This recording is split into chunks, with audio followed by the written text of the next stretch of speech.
सम्मान में, किसानों की सम्मान में, काला कानून वापस लो, काला कानून वापस लो, पूरा भारत बंद है, पूरा भारत बंद है, महागठबंधन जिंदाबाद, महागठबंधन जिंदाबाद, मानवत विधायक जिंदाबाद,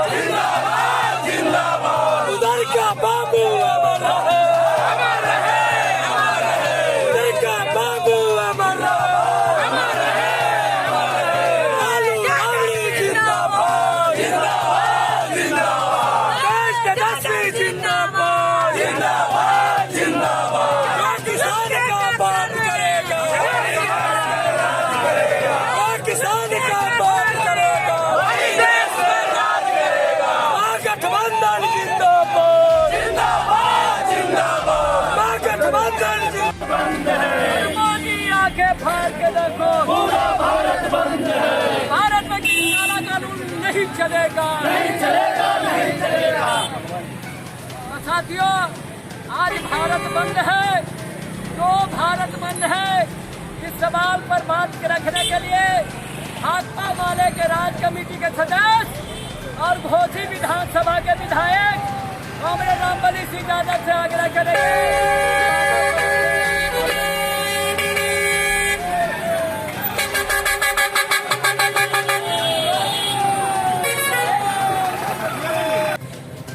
वामपंथ के तमाम साथियों को और समर्थन देने के लिए तमाम जहानाबाद के दुकानदार भाइयों से लेकर के किसान भाइयों तक को हम धन्यवाद देते हैं अपने पार्टी के तरफ से, वामपंथी कतारों के तरफ से।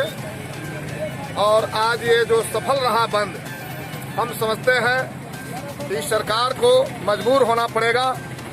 कल समझौता के लिए 7वीं बार सरकार ने बुलाई है और हम समझते हैं कि सरकार को इस पर झुकना पड़ेगा और किसानों को तैयार रहना पड़ेगा कि भविष्य में अगर सरकार नहीं झुकी, सरकार अगर ये 3 कृषि बिल को वापस नहीं ली, तो और बड़ी आंदोलन की तैयारी के लिए भाकपा माले के वामपंथी साथियों को और किसानों को तैयार रहना पड़ेगा। साथियों, आपको जानकारी होना चाहिए कि जब देश में कोरोना के नाम पर ये 3 काला बिल सरकार ने पास किया, कोरोना काल में बिना संसद में विपक्षियों के बीच बहस कराए हुए ये 3 काला कानून, काला बिल, किसान विरोधी बिल सरकार ने पास किया।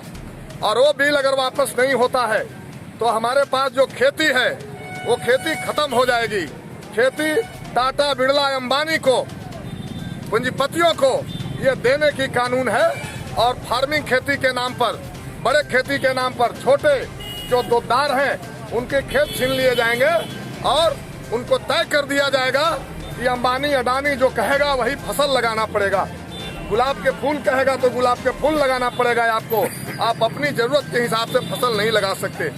दूसरा बिल जो सरकार ने तय किया है, इस बिल के हिसाब से सरकार मार्केटिंग सिस्टम को खत्म कर देगा। आपको मालूम है अभी तो मार्केटिंग सिस्टम मजबूत नहीं है, फिर भी जो कुछ भी है हमारे यहाँ पैक्स है, हरियाणा में, पंजाब में मंडियां हैं जहाँ किसानों का अनाज खरीद होता है और फिर वो अनाज सरकारी गोदाम में जाता है। सरकारी गोदाम से डीलरों के माध्यम से हम गरीबों के घर में जो है बीपीएल के नाम पर, एपीएल के नाम पर वो अनाज मिलता है। तो सरकार ये जो कानून बना रही है वो सरकार कह रही है कि अब जो पूंजीपति है, जो कारपोरेट घराना है, वो भी अनाज खरीद सकेगा। भाई, तो पैक्स में जब अनाज खरीदता है तो उसमें एक न्यूनतम समर्थन मूल्य निर्धारित है, लेकिन जो पूंजीपति अनाज खरीदेंगे, हम प्राइवेट लोगों को तो नहीं दबाव दे सकते हैं कि इस रेट पर खरीदो, जैसे तैसे वो खरीद लेगा और इस तरह से हमारे यहाँ मार्केटिंग सिस्टम खत्म हो जाएगी।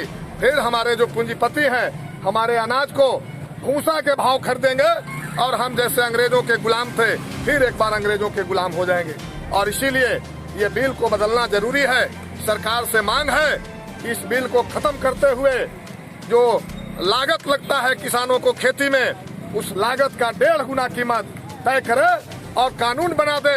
उससे कम कीमत पर अगर कोई भी खरीदेगा तो उस पर मुकदमा होगा, उसको जेल जाना पड़ेगा। ये किसानों का मांग है। किसानों का